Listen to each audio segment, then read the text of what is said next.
This is a video that I didn't think I would have to make, but it is a conversation that I've been trying to figure out how to have within my community at school for a very long time. If you don't know, the school I go to is pretty small. I have about like 160 kids in my grade, and about 80% of those students are not from the US. I think a lot of the non-Americans that watch my videos as well have lived in the US before or are going to live in the US or interact with the US in some way in the future. And because of that, I think it's really important for you to understand this defining part of the country, which is racism.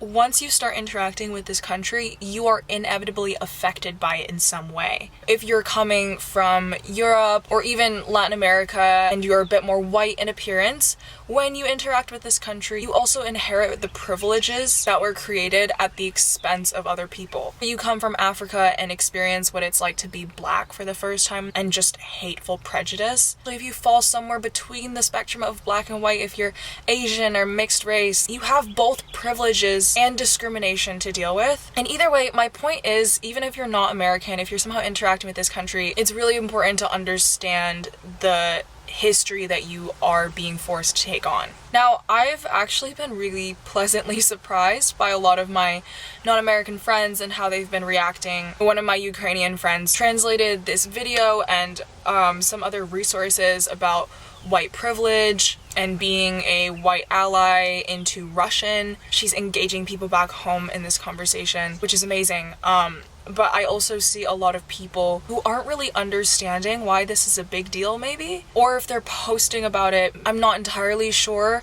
that they realize this is not a one-off incident. Even within the past week or so, George Floyd was not the only person who died because of his appearance, because of his race. There was also Ahmaud Arbery, Breonna Taylor, and it's a big deal not just because innocent people have died, but because it's a part of a larger history and context of police brutality, of segregation, of slavery, and the psychological and emotional damage that America still rots upon Black people in this country. Now, it's okay if you didn't know a lot about this before. The important thing is that now you are willing to be open-minded, to listen, and to learn. The same applies with me and every other American. We all have a stake and a responsibility in this oppressive white supremacist system we live in the murder of George Floyd. So I am trying to do my part the best I can by offering an explanation. The best explanation I can do.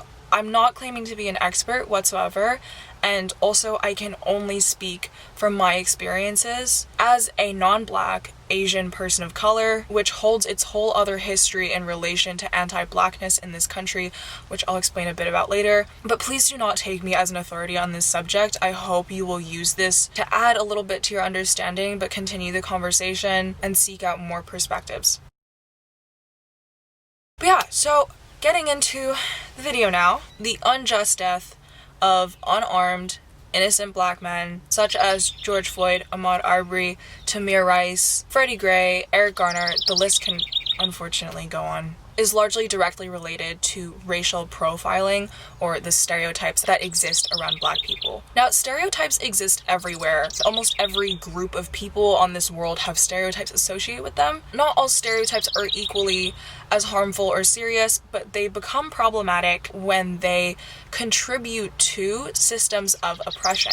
An example of this is the stereotype that Asian Americans are really smart and hardworking. Now, this sounds like a very positive thing, but if you look at its context, the idea that Asians are inherently smart or inherently good-working has been used largely against Black and Hispanic people in this country to call them lazy or lesser than, instead of actually acknowledging the very real systemic setbacks that they've had to face that a lot of Asian Americans haven't. Stereotypes move from problematic to deadly when they begin to incite fear. This is because fear brings out the absolute worst in people. It makes people more extreme, less sympathetic, less able to think properly, and more prejudiced. This is why the stereotypes against Black men are so deadly and so harmful, because they create fear. Black men are stereotyped as more criminal, as more aggressive, as stronger. This is why they are 2.5 times more likely than white men to be killed by a police officer. This is why black people are imprisoned at 5 times the rate as white people in this country. And it makes a police officer less likely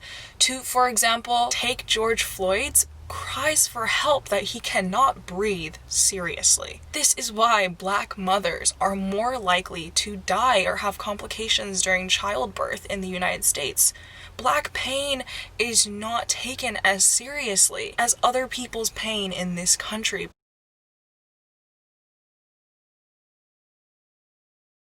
So where did this all originate from? If there's not truth to these stereotypes, where did they come from? Why do they exist?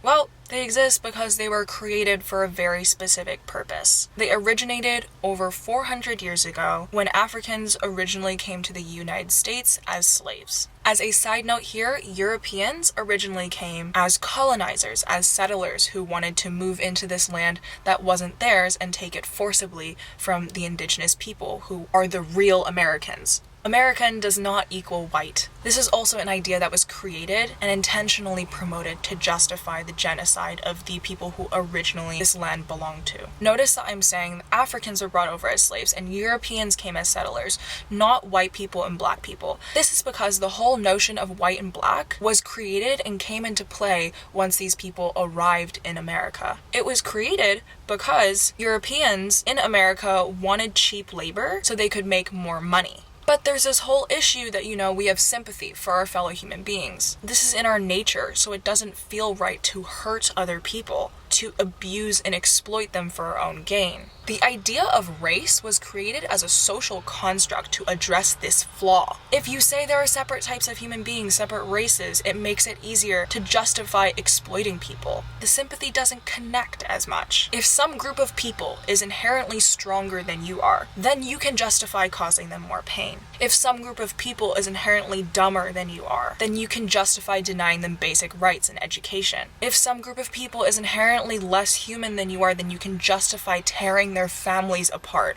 for hundreds and hundreds of years. And this is exactly what happened to black people in America.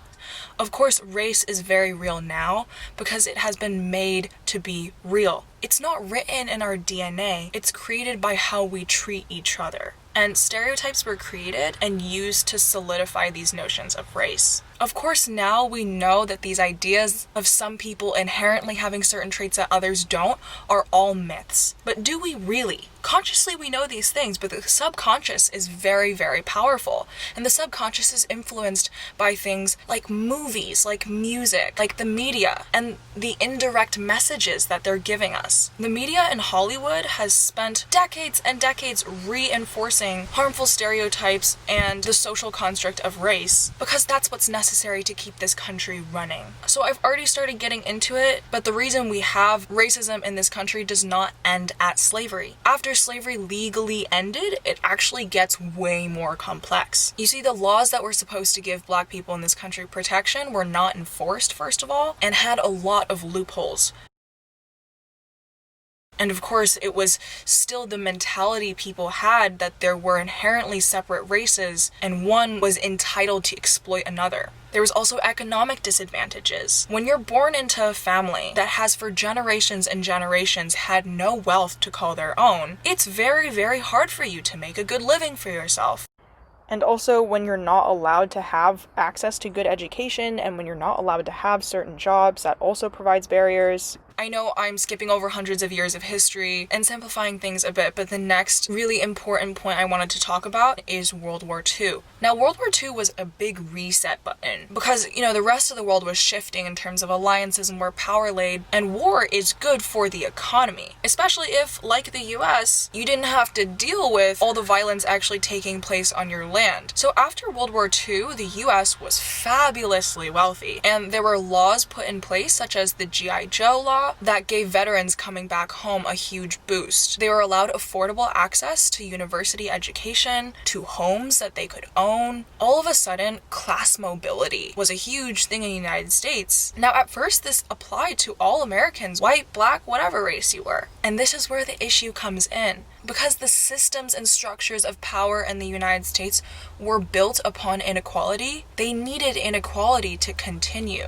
When you have black people in the US who have been oppressed, when they start becoming empowered and able to make a better life for themselves, they're going to start wanting to change the problematic aspects of the country. And for the white people who have privilege, equality feels like they're losing something, and that doesn't feel good. So what happened was a whole fresh new set of laws and strategies to perpetuate inequality in this country.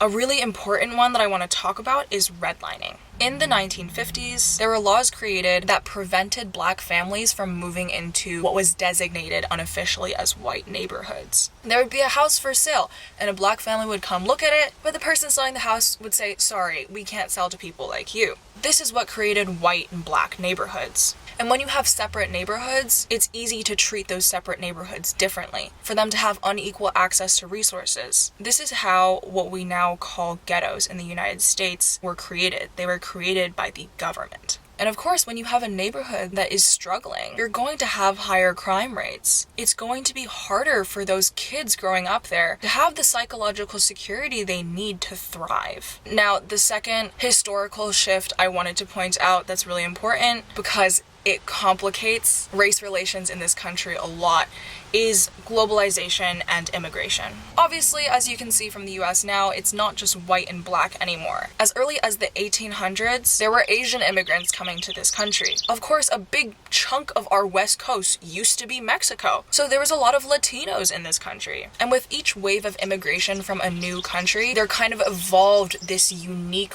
role that your race had in maintaining the American systems of oppression. So to give an example, I'm going to talk about where Chinese Americans fit into all of this. There's this thing called the model minority myth, which I touched on a bit earlier. This idea that Chinese Americans are hardworking and, Black and Hispanic people, look at Chinese people, why can't you be more like them and put your heads down and work? Then you would be able to have the success that you've wanted. Obviously, this is not the truth. Chinese Americans have been allowed in white spaces and have been allowed a lot of the privileges that white people enjoyed, and this is why we have been able to succeed, specifically economically. But if you look at the narrative of what it means to be American, Chinese Americans will always be excluded from that. So many of us believe this myth that if we continue to strive towards whiteness, we can finally enjoy all of its privileges, but this is not true. At the end of the day, we'll never be included. And in our quest to be included, we have adopted a lot of the white supremacist ideas and notions about other people, specifically our fellow people of color that are black and indigenous. And this in the end harms all of us. So as you can see,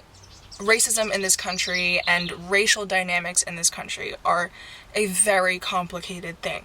And it doesn't even matter how long you've been here for. It doesn't matter that my parents immigrated here in the late 90s, and technically in our family lineage, we don't have anything to do with the enslavement of people or the genocide that took place on this land. As soon as we come to this country, we are part of this system. So much of our identity is not dictated by who we actually are, but by how people treat us and who people force us to be in treating us a certain way. This means that whether your family's been in America for generations or you've only come here for a couple of months to study, you have been part of this system. You've maybe experienced some privileges that come with it. You've maybe experienced some pain that comes with it. Now that that's a part of your life, I think it is within your responsibility and your right to understand what this weight you are now carrying entails and where it came from. We are living in a world that is more and more connected, more and more globalized. We can't just keep fighting our own battles. We can't be so narrow in how we see ourselves. We have to understand how we're connected to everyone, beyond borders, beyond races, and understand where our ideas of having separate borders and races even came from. And are those ideas upholding systems that we even want to support in the first place? Sometimes destruction is necessary in order to rebuild something better. But in order to rebuild something better, we need to understand where we have gone wrong in the past. Each and every one of us has a personal responsibility. It all starts with your mind, how you think, how you see people in relation to yourself, how we see ourselves in relation to nature.